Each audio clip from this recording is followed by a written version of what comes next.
A very warm welcome to all of you. This is Memorable Mondays with Gaurav Bisa, working with LKP Securities Limited.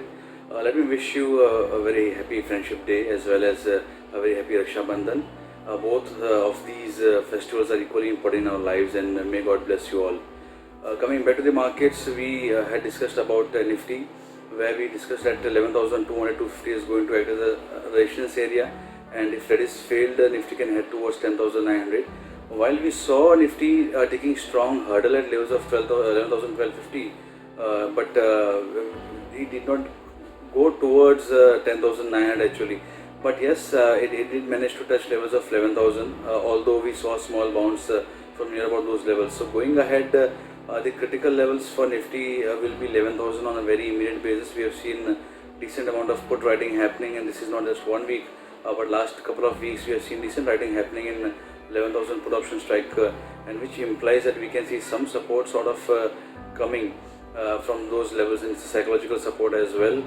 For Bank Nifty, we had explicitly discussed that at the higher levels we are going to see some pressure probably towards 23,100, and from there we have seen a good dip coming in. It has broken the magnetic level that we had discussed at 22,000 levels, and we had also emphasized how it has been influencing overall move in the markets. From levels of 23,000 we are now below 20,000, and there is a support in Nifty Bank at levels of 21,000 to 21,100. If that sustains, we can again have a journey towards 22,000. Basically, we will not be doing too much because we are just hovering around the levels of 22,000. But for traders, it is very imperative that we stick to the levels and we play according to what the charts tell us. So for now, there's nothing on the charts, but yes, any towards 21,000 is what I would be expecting for a bounce in Nifty Bank, and for Nifty immediate support 11,000. Below that, there's a good support at area of 10,900.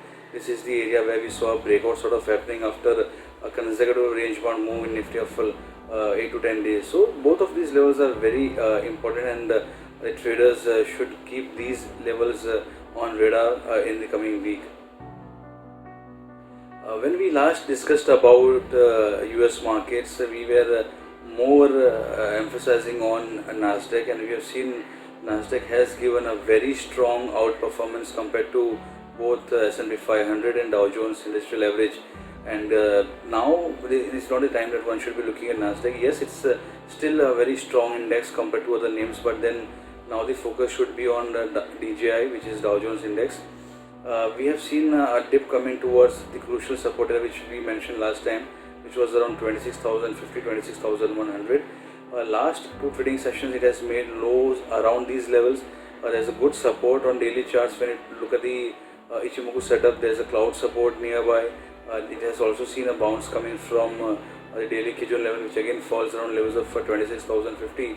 So going ahead, this is going to be a very critical area, and in my opinion, going ahead, Dow Jones is likely to outperform S&P 500. If you talk about S&P 500, I have been mentioning a very critical level which was 3240.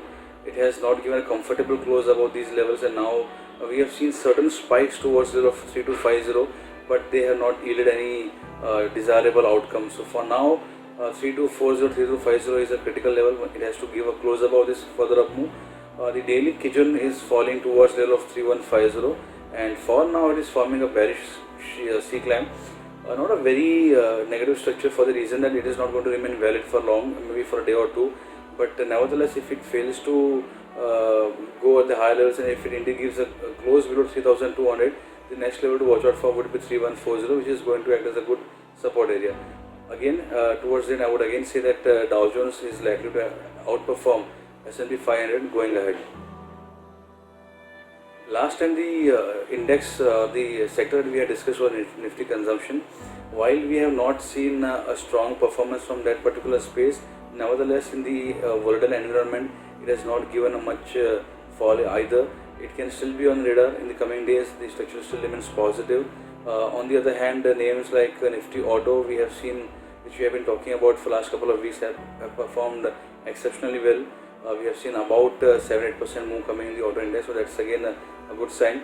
It can continue to do well, but the sector that have for you today, which can perform in a better way or outperform the broader market, this is likely to be Nifty Metal. We have seen a very strong performance overall from Nifty Metal in last few weeks. Nevertheless, if you look at the daily charts, it's trading in a rising channel, which again implies that the trend is very positive, trend is strong, and it can test higher levels, and a dip towards levels of 2100 would actually make it very lucrative. Overall trend remains positive. It has given a small breakout at lower levels, trading above the breakout level. On the Ichimoku setup also it is looking quite robust. So that is the index that one should be keeping on radar. When we talk about metal space, the names like Hindalco, JSW Steel, Tata Steel, these are the names that are likely to be in the focus, and we can see some more upside coming in these names. So for people who want to trade, keep these names in this index on radar, and we hope that you have a profitable week ahead. Thank you.